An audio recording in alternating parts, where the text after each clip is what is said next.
Jadi wajar-wajar saja kalau ada yang mengatakan bahwa gerakan Ba'alawi ini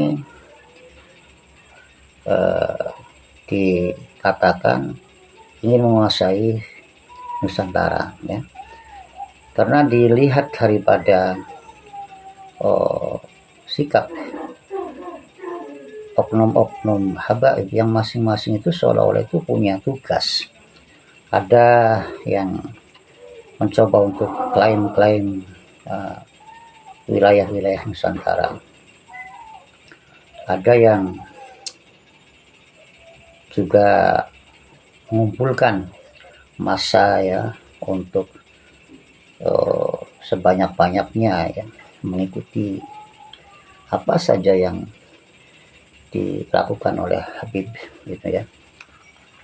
Ada yang menjadi pemimpin yang harus dibela oleh para anggotanya, ya, salah benar itu akan diangkat sebagai seorang wali lah, seorang pemimpin, pejuang sejati dan sebagainya. Ada yang bikin gaduh, menyerang pemerintah, menghinakan kiai-kiai Nusantara, ya, supaya umat Islam ini tidak lagi hormat pada ulama, pada kiai Nusantara, yang membabi buta untuk memuja, mencintai, memuliakan orang-orang yang mengaku cucu Nabi, ya. Itu menjadi senjata. Aku cucu Nabi untuk diakui, ya. Bahkan dipelintir itu Ahlul Bait itu. Juga dikatakan yang mengikuti adalah dengan husnul khotimah, dengan syafaat, ya, dengan surga, itu, meskipun itu baik buruk. Mempropagandakan bahwa kelompok mereka itu adalah kasta yang paling unggul. Percuma, gitu. Sehingga apapun orang mencari ilmu ibadah, segetol serajin apapun, kalau tidak cinta Habib itu masuk neraka itu. Tetapi bagi orang-orang yang malas sekalipun, ya, menuntut ilmu, ibadah seadanya, yang penting itu cinta Habib, itu pasti itu masuk surga. Ini pengaruh-pengaruh yang luar biasa. Kemudian ada lagi, ya, oknum Habib yang mencetak, membuat makam-makam palsu yang seolah-olah itu makam seorang leluhur yang bergelar wali, ya, seorang yang sepuh, ya, dengan tahun yang dibuat-buat. Di mana-mana itu tujuannya itu kan seperti Yahudi itu kan, seperti itu, ingin menguasai. Kemudian adanya kubur-kuburan yang lama itu menjadi suatu alasan, suatu alibi, ya, bahwa kami dan datu-datu kami itu adalah pejuang, ya, datu kami itu adalah penyebar, pengajar, pencetak ulama. Ada juga yang mencoba untuk membelotkan para pahlawan kita, ya, yang semuanya itu yang dibelokkan menjadi marga Ba'alawi. Kemudian mereka juga mengklaim bahwa dari kemerdekaan lah, dari lambangnya, dari segala rupa, simbol-simbol Nusantara ini diakui sebagai daripada gagasan mereka lah, ya, hasil mereka lah, gitu. Nah, ada lagi yang misinya itu, tugasnya itu doktrin-doktrin, ya, ya, tentang kemuliaan, tentang kehebatan, dan ancaman-ancaman bagi yang tidak mencintai, tidak mengikuti, ya, para Habib itu, menjadi orang yang celaka. Di satu sisi mereka juga sangat mengunggulkan kota kelahiran mereka ya, kota datuk buyut mereka ya, supaya betul-betul para muhibbin dan umat Islam ini terkagum ya, membabi buta untuk mengikuti dengan harapan kepertikan kemuliaannya, dengan harapan dapat syafaat, karena banyak itu yang menawarkan syafaat gitu ya, para habib ya, dengan harapan masuk surga. Padahal semua itu kan hanya tipu daya ya, semua itu kan hanya dusta. Bisa saja ketika para misi pengumpul massa ini ya, kemudian satu ketika itu dijadikan tameng bagi para oknum habib yang ada misi merusak Nusantara atau menguasai Nusantara ini, yang nanti di depan bukanlah mereka tetapi sesama pribumi itu yang jadi muhibbin mereka ini. Yang sekarang saja itu kan sudah terjadi di mana-mana itu ya, yang memprovokasi, yang manas-manas itu oknum habib ya. Ya, tetapi yang maju kalau apa-apa itu kan para muhibbin. Umat Islam, sesama umat Islam diadu. Ini strategi-strategi yang luar biasa liciknya. Gitu kan. Nah, masing-masing dari mereka itu saling mengunggul, saling mendukung. Soalnya kerjasama itu luar biasa, apiknya itu.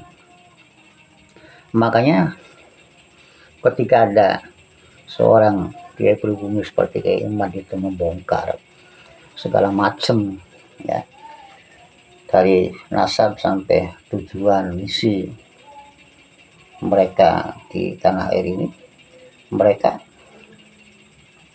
bukan saja ya seperti kebakaran jenggot itu, kok ada ya yang berani seperti itu ya, oleh karena mereka itu tidak mampu untuk menjawab tesis atau tanda tanya daripada Kiai Imad dan pengikutnya, maka mereka jalannya adalah tidak lain gitu kan,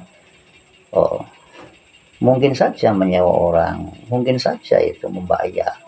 Untuk apa? Ya untuk menyerang ya, menyerang dan menghalangi berbagai aktivitas dakwah pencerahan daripada Kiai pribumi, termasuk daripada Kiai Imad dan lain-lain sebagainya itu. Ya kenapa? Karena ini menandakan rasa ketakutan yang luar biasa.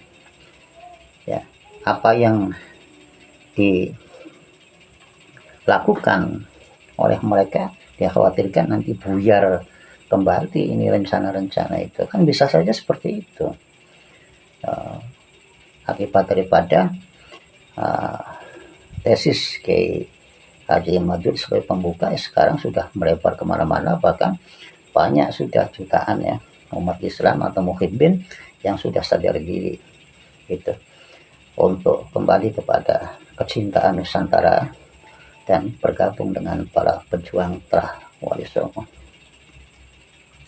Nah ini sekali lagi wajarlah kalau yang mengatakan bahwa gerakan Ba'alawi itu adalah gerakan yang akan membela ya, yang akan menguasai Nusantara ya. Bisa saja itu ada dukungan dari orang luar ya, yang selama ini juga tidak cocok ya, yang selama ini juga ingin menguasai itu kan Nusantara itu di belakangnya dengan dana yang tak terbatas ya, dengan dukungan ya intelijennya, itu bisa saja seperti itu kan. Nah maka itulah ya, saya kira sudah seharusnya ini para muhibbin sadar ya, cintailah tanah kelahiran sendiri ya, muliakan, cintai, ikuti ya para kiai-kiai pribumi, terutama sebenarnya kiai di kampung ya, kembali ya, cobalah perhatikan bagaimana doktrin-doktrin. Jadi mereka itu tidak akan bisa memberikan syafaat saudara ya, kecuali mereka yang taqwa dan istiqomah gitu. Kalau yang takwa istiqomah itu berlaku bukan hanya Habib tapi siapapun itu akan bisa memberikan syafaat. Yang paling penting itu syafaat itu adalah amalnya sendiri, bukan daripada oknum Habib ya. Ya bisa saja malah mereka kalau tidak tersambung, kalau dusta mengatasnamakan surya Nabi ya, bahkan bisa jadi menjadi musuh Nabi dan berakhir neraka jahanam. Jadi yang diikuti apanya kan gitu ya. Yang tidak menyelamatkan, tidak akan menyelamatkan kecuali mereka yang istiqomah, mereka yang takwa gitu kan. Kalau yang ahli provokasi, ahli doktrin, ahli dongeng, halu meskipun dibungkus karung, apalagi yang tukang dalil, tukang masuk ke makam gitu, tukang berikan sejarah, itu harus dijauhi dan haram itu diikuti. Ayo kembalilah kita sadar diri bahwa keutuhan Nusantara itu adalah untuk kewajiban kita bersama, bahwa kesucian nama Kanjeng Nabi SAW itu adalah kewajiban kita untuk menjaganya ya, dari orang-orang yang mencaplok dan mencatut yang digunakan hanya untuk kepentingan nafsu. Bahwa menjaga marwah ulama itu adalah kewajiban kita semua ya, terutama ulama pribumi, bahwa sama umat Islam itu harus saling menjaga ya, daripada perbuatan yang merusak akidah dari golongan manapun. Kita ingatkan ya, jangan sampai umat Islam ini terusak akidahnya. Sesama umat Islam kita harus saling menjaga ya kedamaian, kenyamanan. Jadi janganlah kita mau diadu domba gitu ya.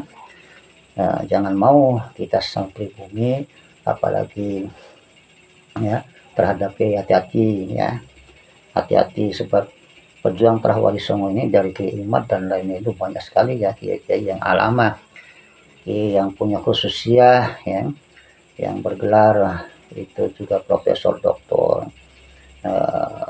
Dia khawatirkan malah justru ya alih-alih ingin dapat syafaat daripada Habib dengan masuk suratul Habib, malah justru di dunia mendapatkan kualat akibat menghina ulama, melecehkan ulama. Di akhirat malah justru bisa saja itu malah tidak mendapatkan syafaat dan neraka bersama Habib-Habib yang belum bertaubat, yang mendoktrin-doktrin sesat itu. Nah, jadi nggak ada keuntungan apa-apa saudara ya, kecuali Habib yang ulama. Arti yang ulama itu yang santun, yang menjadi contoh, yang rahmatan lil alamin, yang taqwallah, yang mencontohkan adab yang bagus ya, akhlakul karimah.